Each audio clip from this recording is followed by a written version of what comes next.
PM care fund घोटाला ये भी सामने उजागर हो जाएगा। 400 पार हर बार बोल रहे हैं। हाँ। तो इसका मतलब घोटाला ही है ना। नहीं तो इलेक्शन से पहले या तो पोलिंग हो जाए तो आदमी बोल सकता है कि देखो जी हमारे लग रहा है कि ये 400 पार।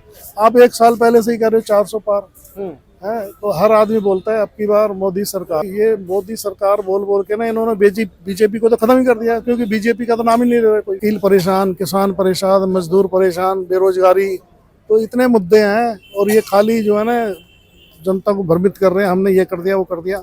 कोई आंकड़ा इनके पास नहीं है इन्होंने क्या करा देश ने। या हमने प्रधानमंत्री इसलिए चुना था क्योंकि उन्होंने वादे किए थे अच्छे दिन है, 2 करोड़ रोजगार और बहुत हुई महंगाई की मार, 100 स्मार्ट सिटी। तो ये सारे वादे तो झूठे निकले। तो अब गारंटी कौन मानेगा इनकी। बीजेपी की जीत थी वो, मतलब कि एक तरफा धांधली वाली जीत थी। बहुमत तो उनके पास वैसे ही था, ये एक तरफा मुकाबला था। और ट्रेडिंग को अब चाणक्य नीति बोला जाता है। तो इसी से आप समझ सकते हैं कि अब राजनीति में जो नैतिकता है वो खत्म हो चुकी है। द मीडिया माइक पर आपका फिर से एक बार स्वागत है दोस्तों। जिस तरह से सुप्रीम कोर्ट ने सीजीआई डीवाई चंद्रचूड़ की अगुवाई में 3 सदस्यीय पीठ ने फैसला सुनाया चंडीगढ़ मेयर चुनाव को लेकर, और वहां पर आम आदमी पार्टी के उम्मीदवार कुलदीप कुमार को विजेता घोषित भी कर दिया है, और अनिल मसीह को उन्होंने काफ़ी तल्खी से सुप्रीम कोर्ट ने लिया है और उन पर काफ़ी बोला है, उनको लताड़ा भी है। कहा है कि आपने अलोकतांत्रिक काम किया है। जो उन्होंने 8 सदस्य अवैध किए थे उनको वैध मानते हुए चुनाव का नतीजा आम आदमी पार्टी की तरफ दे दिया और जीते। तो आज हम दिल्ली की जनता से बात करेंगे, क्योंकि दिल्ली में आम आदमी पार्टी की सरकार भी है, और जिस तरह से चंडीगढ़ में इंडिया गठबंधन अगर कहें तो पहली बार कांग्रेस और आम आदमी पार्टी के मेयर चुनाव में एक साथ होकर लड़े थे। तो उस पर जिस तरह से बीजेपी के ऊपर आरोप लगा रहे थे कि अनिल मसीह के द्वारा जबरदस्ती तरीके से बीजेपी का मेयर बना दिया गया था, तो सुप्रीम कोर्ट पहुंचा। सुप्रीम कोर्ट ने आज फैसला सुना दिया है। क्या कहेंगे इस पर? सर ये तो सुप्रीम कोर्ट पहले भी बोल चुकी थी कि ये लोकतंत्र की हत्या है, और फटकार लगाई थी सुप्रीम कोर्ट ने वहाँ इसको कि जो बेईमानी हुई है। तो अब ये फैसला आया तो बहुत स्वागत योग्य है। और सुप्रीम कोर्ट का एक फैसला इलेक्ट्रल बॉन्ड पे जो आया है वो भी बहुत स्वागत योग्य है। बहुत बड़े फैसले हैं ये। इससे आगे आने वाले टाइम में बहुत फर्क पड़ेगा। और एक ही पार्टी को 80% चुनावी चंदा कैसे मिल रहा है इसकी भी जांच होगी, तो जवाब देना पड़ेगा। अभी क्या 8 मार्च तक शायद उन्होंने कहा है कि उसमें डाल दो, पब्लिक में डाल दो। ये पैसा लोगों को पता लगना चाहिए ये किस किस ने दिया है और कहाँ कहाँ यूज हो रहा है। तो ऐसे ही पीएम केयर फंड का भी होना चाहिए जांच। वो भी मेरी मांग है।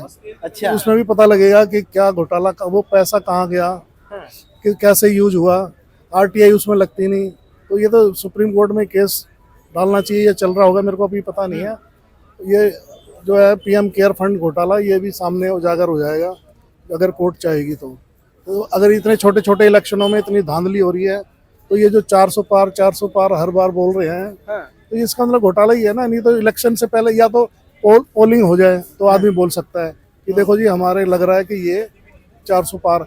आप एक साल पहले से ही कह रहे हो 400 पार है, तो हर आदमी बोलता है अब की बार मोदी सरकार। तो मेरे को लग रहा है कि ये मोदी सरकार बोल बोल के ना इन्होंने बीजेपी को तो खत्म ही कर दिया, क्योंकि बीजेपी का तो नाम ही नहीं ले रहा कोई, है ना।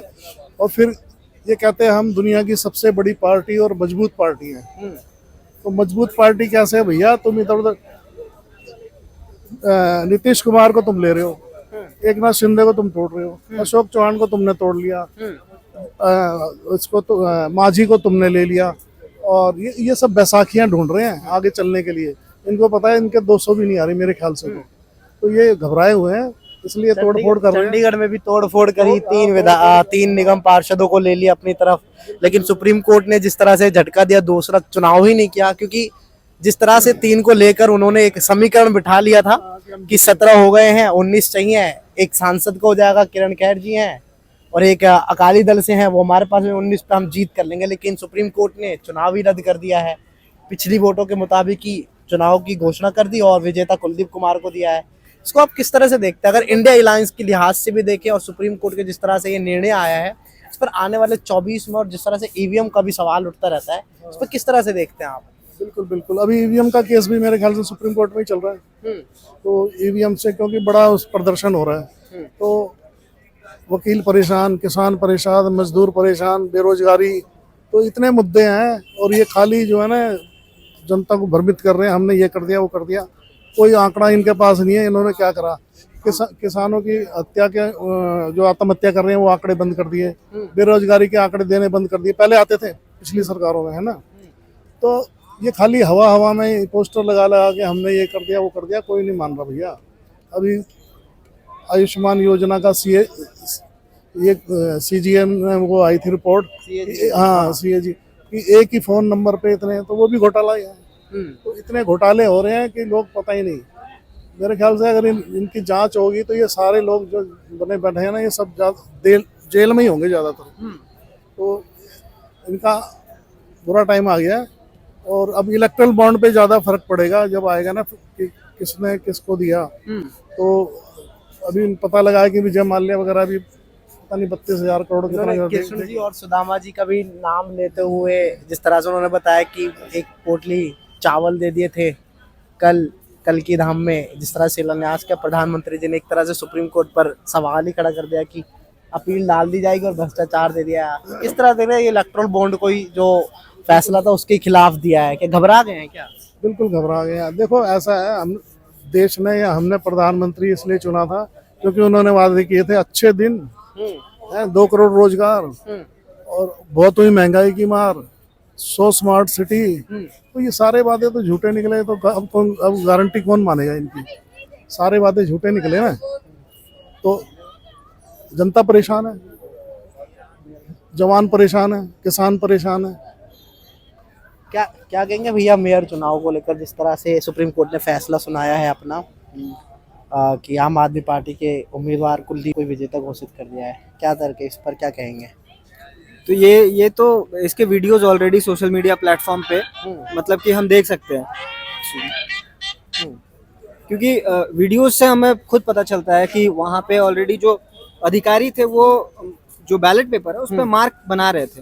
तो जब मार्क बना रहे थे तो ये वीडियोस अवेलेबल है जो सुप्रीम कोर्ट ने देखा, और CGI के इस पे मतलब कि इस पर उनका स्टेटमेंट भी है कि आप लोकतंत्र किस तरीके से हत्या कर रहे हैं। तो ये कहीं ना कहीं इस चीज़ को दर्शाता है कि जो बीजेपी की जीत थी वो मतलब कि एक तरफा धांधली वाली जीत थी वो।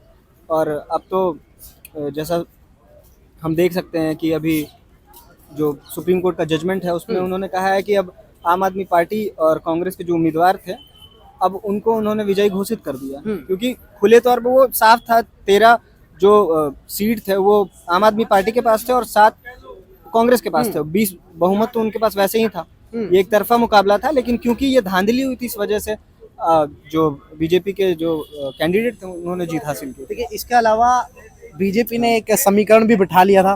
कौन सा? बीते दिन एक दिन पहले 18 फरवरी को 3 पार्षद आम आदमी पार्टी के बीजेपी में शामिल हो जाते हैं एकदम से जी। और वोट के बहुमत देखे थे तो 19 सीट चाहिए थी, 19 वोट चाहिए थे, 17 हो गए थे। बीजेपी के 3 जाने के बाद एक सांसद हैं किरण खैर जी, उनका एक अकाली दल के हैं, तो 19 अगर अकाली दल एक हाँ, तो उन्होंने बीजेपी ने एक समीकरण बिठाने के बावजूद कि उन्होंने देख लिया था कि हम इस्तीफा दे देते हैं और चुनाव होगा तो इस तरह से हम मेयर बना लेंगे।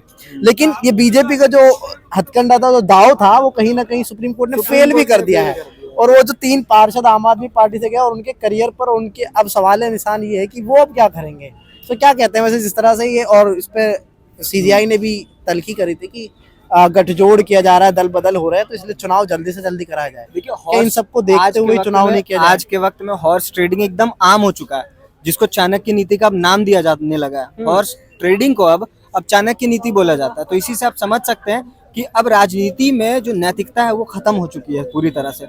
अब अगर आप सामने वाले पार्टी के कुछ विधायक, सांसद या पार्षद खरीद लेते हैं तो आप अब चाणक्य हो जाते हैं। हाँ। तो अब इस तरीके से मतलब कि पेश किया जाने लगा। हम कोई भी आप मीडिया चैनल उठा के देख लीजिए, अब जो भाषा है इसी तरीके का इस्तेमाल किया जाता है कि अब चाणक्य नीति से भाजपा ने जीत हासिल की है। लेकिन अब अगर एथिक्स की बात करें, अटल बिहारी वाजपेयी जो थे वो कहीं ना कहीं हम देखते थे उनकी राजनीति भी थी, वो भी तो भाजपा के ही प्रधानमंत्री थे, लेकिन वो जब तक थे तब तक एक मतलब कि एथिक्स, हाँ, एक विचारधारा और एक एथिक्स नजर आता था। लेकिन अब जो है अब बहुत प्रैक्टिकल अप्रोच के साथ इलेक्शंस होते हैं और अब साफ दिखता है कि चीज़ों को बस मतलब कि अब जीत ज़्यादा मायने रखता है, ना कि जो मीन्स है अब वो इम्पोर्टेंट नहीं है। अब सीधे तौर पे जीत हासिल करना है चाहे तरीका कुछ भी हो। तो अब इस चीज पे क्या अब ही की बोलूं? बार 400 पार, और जिस तरह से देख रहे हैं कि मोदी सरकार, मोदी का नाम को लेकर जिस तरह से बिल्कुल दिखाया जाता है, दर्शाया जाता है कि मोदी के सामने सब फेल है। हाँ। मोदी कितना बड़ा चेहरा है, लेकिन देखा जाए जब विपक्ष पर वो हमला करते हैं, गठबंधन की जरूरत पड़ती है, मोदी अकेला शेर काफी है, लेकिन देखते हैं कि बीजेपी को जरूरत पड़ती है जयंत चौधरी की, नीतीश कुमार की, आप कहीं भी जाए अकाली दल की, हर जगह गठबंधन, और जहां से लगे, अशोक चौहान चाहे महाराष्ट्र से ले लीजिए, हर जगह से नेताओं को ले रहे हैं, कांग्रेस के हो, चाहे कमलनाथ की बात आ रही थी, कमलनाथ भी आ रहे हैं। आखिर जब मोदी इतने बड़े फैक्टर हैं तो जरूरत क्यों पड़ रही है? तो क्या कहेंगे, 400 पार के लिए हर हद तक जाने के लिए मजबूर हो रही है बीजेपी? देखिए, अब की जो राजनीति हो रही है ना, मतलब अब इस समय जो राजनीति का जो तरीका है वो नैरेटिव की राजनीति होती है। चाहे वो भाजपा हो, आम आदमी पार्टी हो, और अब कांग्रेस भी मतलब कि सीख गई है कि अब राजनीति नैरेटिव की मतलब कि ज्यादा जरूरत है कि आप क्या नैरेटिव सेट करते हैं। तो 400 पार एक तरफ से, और जो भारतीय जनता पार्टी वो नैरेटिव सेट करने में माहिर है। तो 400 पार से वो अपने आप को मतलब कि सबसे पहले तो ये दिखाने में वो सक्षम है कि हम हमारे ऊपर मतलब कि जनता के जो जनता का विश्वास है वो पार्टी के तरफ अभी भी है, इसलिए हम गारंटी दे रहे हैं कि 400 पार हम जाएंगे।